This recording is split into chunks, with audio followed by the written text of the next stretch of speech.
কলকাতা থেকে দিল্লি, বিজেপি হটাও। 21শে জুলাইয়ের শহীদ দিবসের ঐতিহাসিক মঞ্চ থেকে আজ তৃণমূল সুপ্রিমো মমতা বন্দ্যোপাধ্যায় যে ভাষণ দিলেন, এটা কি শুধু ভাষণ ছিল নাকি মমতার পরবর্তী গেম প্ল্যান? লক্ষ্য করে দেখবেন, আজ মঞ্চ থেকে তিনি একবারও কংগ্রেস বা বামফ্রন্টকে আক্রমণ করেননি, বরং সকলকে নিয়ে চলার কথা বলেছেন। আবার কংগ্রেস তাদের শহীদ মিনার কর্মসূচিতে মমতার 1993-এর 21শে জুলাইয়ে তার লড়াইয়ের কথা স্মরণ করে বিভিন্ন ছবি লাগিয়েছে। আর আজ মমতার বক্তব্যে এমন ইঙ্গিত ছিল যেটা আগামী দিনে ভারতীয় রাজনীতির মোড় ঘুরিয়েও দিতে পারে, বলছেন রাজনৈতিক বিশ্লেষকদের একাংশ। তাদের মতে এটা স্রেফ কোনো সাধারণ রাজনৈতিক ভাষণ ছিল না শহীদ দিবসের, বরং এটা ছিল মমতার গেম প্ল্যান 3.0। তবে কি মোদী সরকারকে চরম ধাক্কা দিতে চলেছেন মমতা বন্দ্যোপাধ্যায়? রাজ্য রাজনীতির গণ্ডি পেরিয়ে মমতার লক্ষ্য কি এখন সরাসরি দিল্লির রাজপথ? আর এই যুদ্ধে তার নতুন হাতিয়ার দিল্লি সহ দেশের বুকে ঝড় তোলা ককরোচ জনতা পার্টি। হ্যাঁ, ঠিকই শুনছেন। কি এই গেম প্ল্যান 3.0?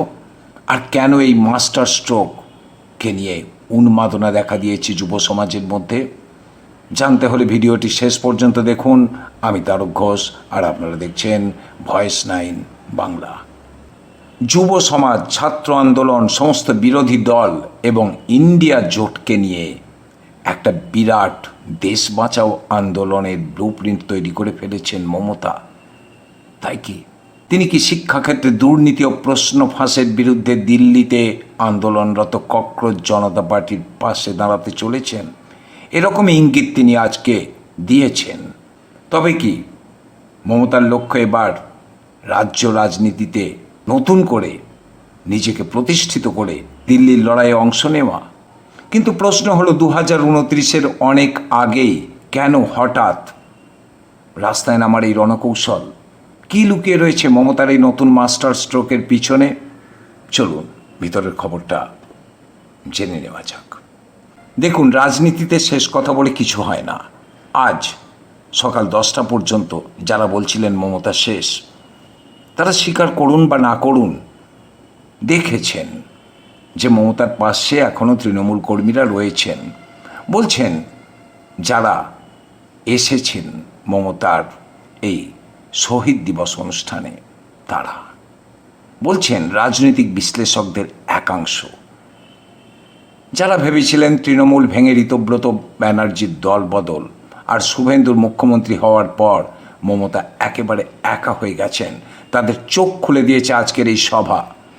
দাবি করছে কালীঘাট তৃণমূল। আর তাই কি 21শে জুলাইয়ের মঞ্চ থেকে মোদি বিজেপিকে উপড়ে ফেলতে মারাত্মক মরণ কামড় দিতে চলেছেন মমতা? শুরু হয়ে গেল কি তার গেম প্ল্যান 3.0?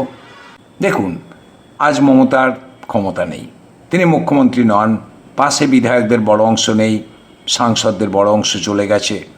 তা সত্ত্বেও আজ মমতার ডাকে উপচে পড়েছিল হাজার হাজার মানুষ। মঞ্চে এসে দাঁড়িয়েছিল 1993 সালের সেই শহীদ পরিবারগুলো। কিন্তু কোন পথে মোদি হটানোর ডাক? কি তার নতুন রণকৌশল?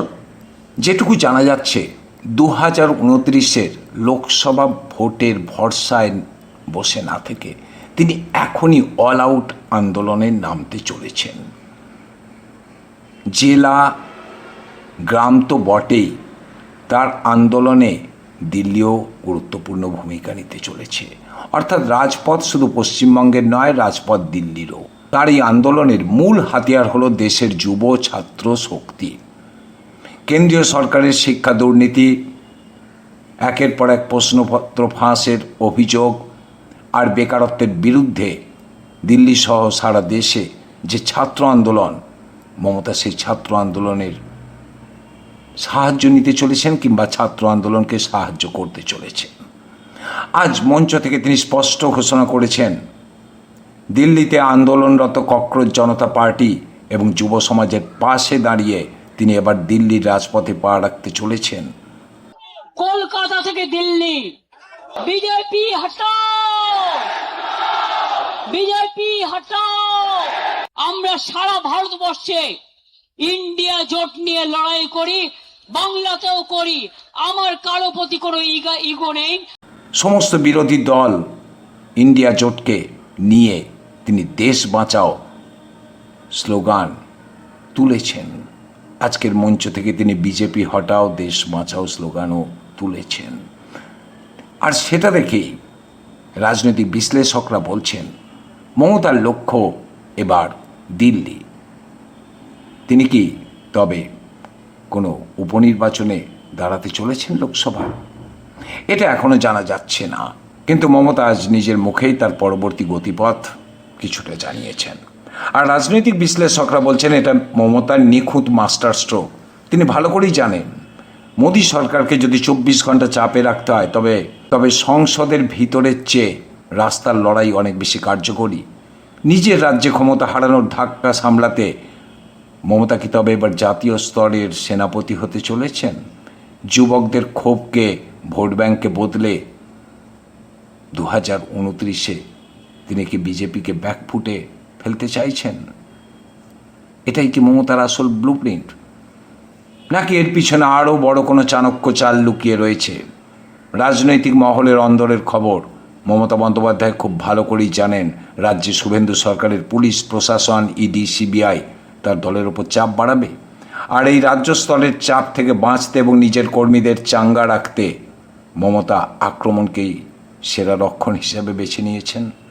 রাজ্য স্তরের লড়াইকে জাতীয় স্তরে নিয়ে গিয়ে তিনি বিজেপিকে এমন এক জায়গায় ব্যস্ত রাখতে চান যাতে বাংলার বুকে তার রাজনৈতিক জমি পুনর্দখল করা সহজ হয়। অর্থাৎ একদিকে দিল্লির রাজপথে বিজেপি হটানোর ডাক, আর অন্যদিকে সেই সুযোগে বাংলার হারানো জমি ফিরে পাওয়া। এটাই কি মমতার দ্বিমুখী রণকৌশল? আপনারা কি বলছেন?